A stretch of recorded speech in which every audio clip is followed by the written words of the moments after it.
ప్రభువునందు ప్రియులారా, మీ అందరికీ ప్రభువైన యేసుక్రీస్తు నామమున శుభములు. నేటి ధ్యానము కొరకు మత్తయి రాసిన సువార్త 26వ అధ్యాయం 41వ వచనం చదువుదాం. మీరు శోధనలో ప్రవేశించకుండునట్లు మెలకువగా ఉండి ప్రార్థన చేయుడి. 1990-91 సంవత్సరాల్లో జరిగిన గల్ఫ్ యుద్ధాన్ని గురించి మీరు వినే ఉంటారు. ఇరాక్ అధ్యక్షుడు సద్దాం హుస్సేన్ కువైట్లో ఉన్నటువంటి చమురు నిల్వలను సంపాదించటం కొరకు, కువైట్కి చెల్లించాల్సిన పెద్ద రుణాన్ని రద్దు చేయటం కొరకు కువైట్పై మిస్సైల్ దాడి చేశాడు. ఆ మిస్సైల్ దాడిలో అతడు కువైట్పై స్కడ్ క్షిపణులను ప్రయోగించాడు. అయితే ఆ స్కడ్ క్షిపణులు ఆకాశంలోనే పేలిపోయాయి. ఎందుకంటే వాటిని ఆకాశంలోనే పేల్చటానికి అమెరికా పేట్రియాట్ క్షిపణులను ప్రయోగించింది. ఈ పేట్రియాట్ క్షిపణులు వెళ్ళి దూసుకొస్తున్న స్కడ్ క్షిపణులను ఆకాశంలోనే నిర్వీర్యం చేశాయి. ఆ తరువాత ఇరాక్ యొక్క చేతుల్లో నుండి కువైట్ను విడిపించడం జరిగింది. ఈరోజు కువైట్ స్వేచ్ఛగా జీవిస్తోంది. ప్రియులారా, ఈ ఉదంతా నేను ఎందుకు చెప్తున్నానంటే, ఈరోజు విశ్వాసిపైకి దూసుకొచ్చే శోధనలు అనే మిస్సైల్స్ని నిర్వీర్యం చేయాల. ఆ నిర్వీర్యం చేయటానికే దేవుడు మనకి ప్రార్థన అనే ఆయుధాన్ని ఇచ్చాడు. ఎవరైతే ప్రార్థన చేస్తారో వారు వారి మీదకి వచ్చే సాతాను యొక్క శోధనలు అనబడిన మిస్సైల్స్ను వారు నిర్వీర్యం చేస్తారు. అందుకే యేసు ప్రభు వారు పేతురుతో ఇలాగ సెలవిచ్చాడు, మీరు శోధనలో ప్రవేశించకుండానట్లు మెలకువగా ఉండి ప్రార్థన చెయ్యండి అని. కనుక విశ్వాసి ప్రార్థన చేసినప్పుడే సాతాను యొక్క శోధన నుండి తప్పించుకోగలడు.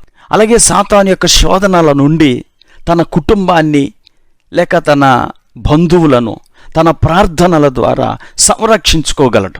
అమెరికా తన పేట్రియాట్ క్షిపణుల ద్వారా కువైట్ను సంరక్షించినట్లు ప్రియులారా, ప్రార్థన ద్వారా సాతానును ఎదిరించే శక్తిని మనం పొందుతాం.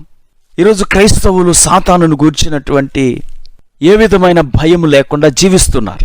అపోస్తలుడైన పేతురు తాను రాసిన మొదటి పత్రిక 5వ అధ్యాయం 8వ వచనంలో, మీ విరోధి అయిన అపవాది ఎవరిని మృంగుదునా అని వెదుకుచూ తిరుగుచున్నాడు అని చెప్పాడు. ఇప్పుడు మన ఊళ్ళో ఏదైనా సింహం, చిరుతపులి తిరుగుతోంది అని ప్రభుత్వం వారు ప్రకటిస్తే మనం ఎంత జాగ్రత్తగా ఉంటాం.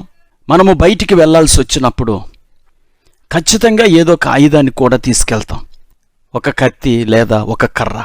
ఎందుకంటే పులి తిరుగుతోంది.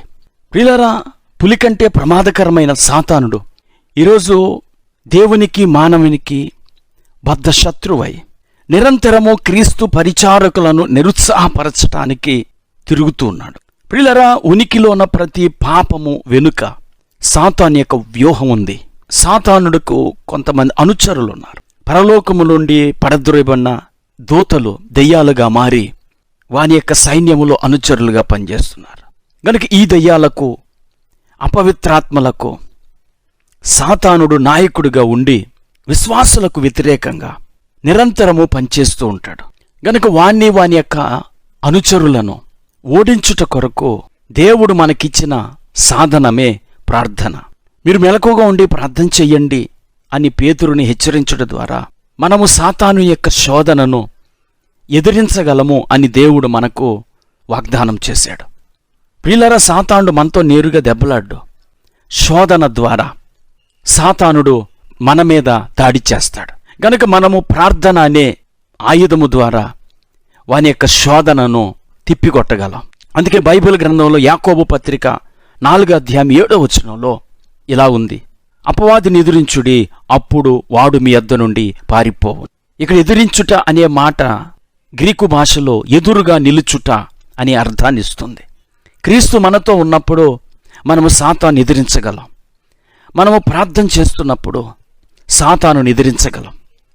గెత్సెమనే తోటలో యేసు ప్రార్థన చేస్తున్నప్పుడు ఆయనను బంధించటానికి వచ్చిన జనసమూహం ఆయనను చూచి ఆయన మాట విని వెనుకకు పడిపోయినట్టు సాతానుడు వాని దూతలు మన ప్రార్థనా ప్రభావము ద్వారా వెనుకకు పడిపోతారు.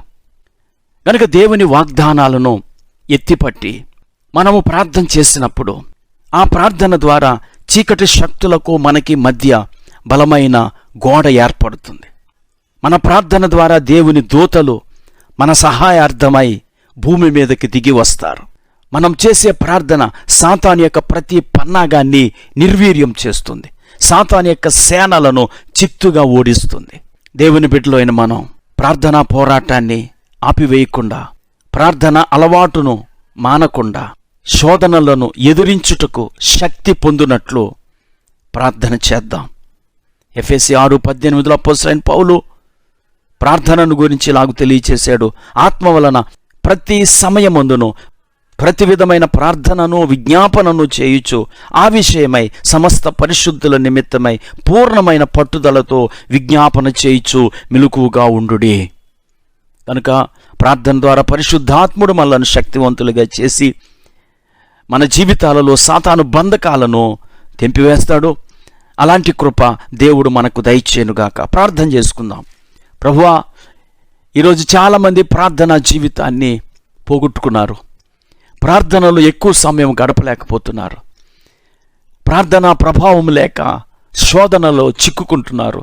శోధనలకు లొంగిపోతున్నారు. ఈ మాటలు వింటున్న ప్రతి ఒక్కరూ ప్రార్థించుటలో మెలకువ కలిగి, పట్టుదల కలిగి, సాతాను ఎదురించే శక్తిని ప్రతి ఒక్కరూ పొందుకుంటూ కృప చూపమని యేసు నామములో ప్రార్థించి వేడుకుంటున్నాం తండ్రి. ఆమేన్. నీకు కృతజ్ఞతలు, ధన్యవాదములు.